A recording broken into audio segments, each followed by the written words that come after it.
exactly what are the main objectives of fasting. Alhamdulillah, wassalatu wassalam ala rasulillah wa ala alihi wa sahbihi ajmain, amma ba'd. A'udhu billahi minash shaitanir rajim. Bismillahir rahmanir rahim.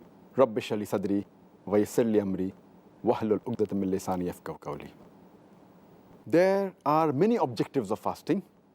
I'll just list the main ones. Number one is seeking the pleasure of Allah subhanahu wa ta'ala. Number two is to obtain taqwa, to acquire taqwa, that is God consciousness, piety, righteousness. And you can say when you acquire taqwa, but natural, when you learn taqwa, automatically even the pleasure of Allah subhanahu wa ta'ala comes in it. So the first one can be included in the second one. The third is for entering Jannah. We fast for entering Jannah.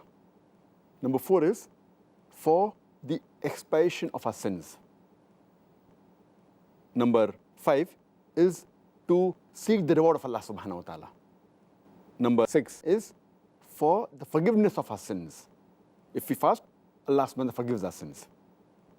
Number seven, to acquire a shifa.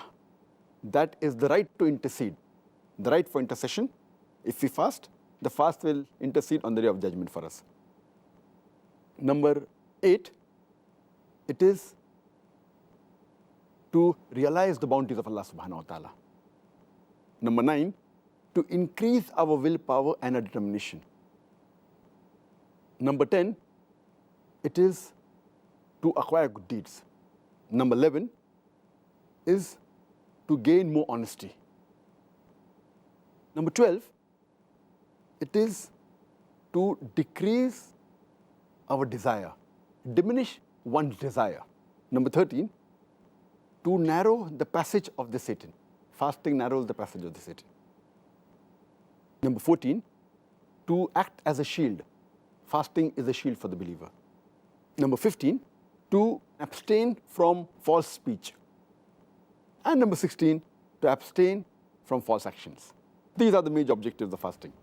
Oh, Jazakallah khair, Dr. Zakir, regarding that introduction. And we should be covering all of those subtitles today, inshallah.